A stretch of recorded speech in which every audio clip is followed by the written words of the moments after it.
I'm Carol Kennedy, an agent in the DC area. We are almost at Valentine's Day. I hope you have your gifts ready for your special someone. But I thought this is a perfect time to talk about the buyer love letter. We are in the middle of a very strong seller's market here in the DMV, much like the rest of the country.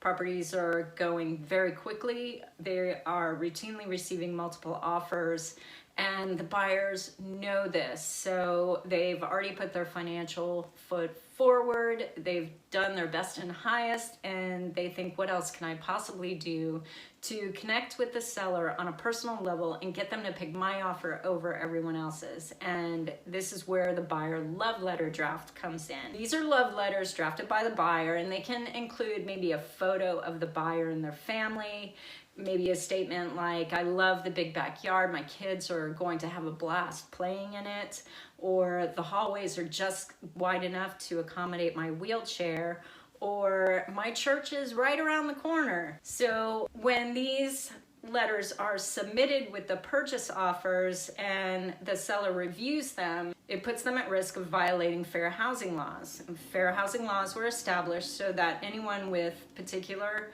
characteristics, protected classes, could not be discriminated against in their pursuit of public accommodation, employment, education, and housing. So if a seller is to have what's called implicit bias, for some reason they've looked at the personal information of the buyer and they are drawn to one particular buyer and they decide to go with that offer over maybe what is a more attractive financial offer, they could be violating fair housing laws. As a seller's representative, I always sit down and talk to my sellers ahead of time. What we do is decide if we are going to look at buyer love letters along with the purchase contracts. And if my seller is, a little on the fence, I always say, review the purchase contracts on their financial merit. Pick one, and then if you want, you can look at the buyer love letter that came attached to that one. That way you have made the decision based on the financial criteria without knowing any personal information about the pool of buyers. If they'd like to review the love letters with the offers, then I always suggest get counsel and make sure you document how you chose to go with one offer over one that was financially better. On the buy side, I'm not gonna lie, these letters work.